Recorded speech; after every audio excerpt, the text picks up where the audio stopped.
Alors, avant de nous poser la question comment choisir la vie, j'aimerais que nous revenions ensemble sur la notion de pulsion de vie et de pulsion de mort. Ce sont des concepts développés par les psychanalystes, pas très faciles à comprendre.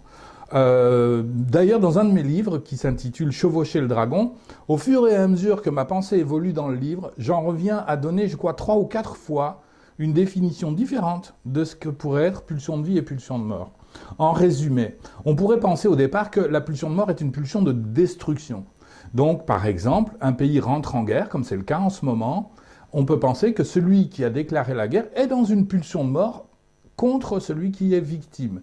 Mais à bien y réfléchir, celui qui est victime de l'agression d'un premier va répondre par la guerre. Et en répondant par la guerre, lui, il choisit la vie. Donc faire la guerre peut parfaitement se situer du côté de la vie. On aurait pu penser que l'agressivité était du côté de la pulsion de mort et l'amour peut-être du côté de la pulsion de vie, mais en fait il n'en est rien. On peut être dans l'agressivité pour se défendre, pour défendre les siens, pour défendre son territoire, et ça n'est pas du tout une pulsion de mort.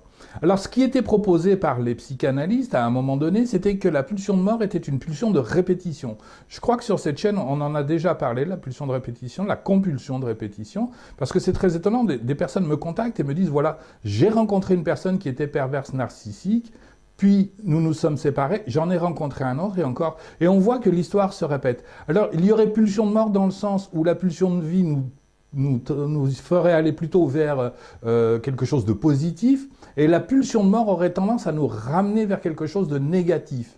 Vous voyez? Donc, ce serait comme une forme de masochisme, mais c'est un masochisme inconscient. C'est-à-dire, si vous disiez à la personne qui vient de rencontrer 3 pervers narcissiques d'affilée, vous êtes quelqu'un de masochiste, elle ne comprendrait pas. Et elle s'en dirait en claquant la porte, et je pense même qu'elle aurait raison. À un moment donné, que vient nous dire la répétition? Je pense que quand nous étions petits enfants, nous avons vécu des traumas, et que ces traumas, nous n'avons pas pu les exprimer, nous n'avons pas pu demander à aller faire une psychanalyse. Quand on avait 1 an, 2 ans, 3 ans, ça n'avait pas de sens. Alors, le trauma reste dans l'inconscient et à un moment donné demande à se rejouer. Mais il ne demande pas à se rejouer pour faire du mal au sujet, il demande à se rejouer pour être purifié enfin. Le problème, c'est que souvent, confrontés à la même situation, nous régressions dans une posture infantile et nous revivons la chose à l'identique au lieu d'arriver à en sortir cette fois. C'est pour ça que ça peut être très intéressant de faire une psychanalyse, c'est d'ailleurs faire passer de ce qui ressemble à une pulsion de mort, je ne suis pas certain qu'on puisse l'appeler pulsion de mort en fin de compte, mais enfin pour le transformer dans une pulsion de vie, c'est-à-dire la purification de l'affect de lorsque nous étions enfants. En tout cas, dans mon livre, donc Chevaucher le dragon, j'avais proposé une image pour essayer de comprendre, faire comprendre comment moi je sens la pulsion de vie et la pulsion de mort. Parce que si l'on y réfléchit bien, si on traçait une ligne droite qui serait la vie, ben la vie, elle nous emmène à la mort. Donc, aller de l'avant, s'inscrire dans la vie, c'est aller vers la mort. Alors, la pulsion de mort, ce n'est pas ce qui nous entraîne rapidement vers la mort.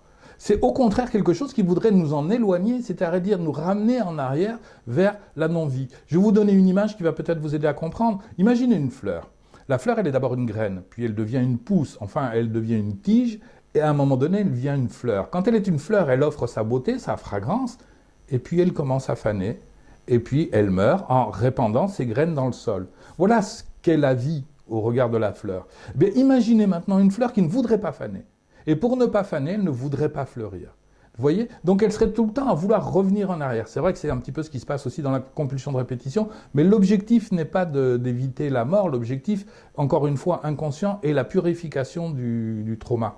Donc, vous rencontrez des gens comme ça, et si vous avez été confronté à des personnes qui emploient massivement des mécanismes de défense pervers narcissiques, remarquez qu'à chaque occasion de joie, à chaque occasion où vous passez un bon moment, vous avez une belle sortie, l'autre va toujours se débrouiller pour casser ça. C'est-à-dire qu'il ne faut pas fleurir. Parce que si jamais on fleurissait, on risquerait de faner.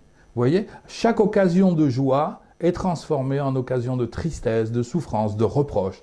Et c'est souvent brisé. Les personnes, ceux parmi vous qui ont été confrontés au pervers narcissique, savent très bien de quoi je parle.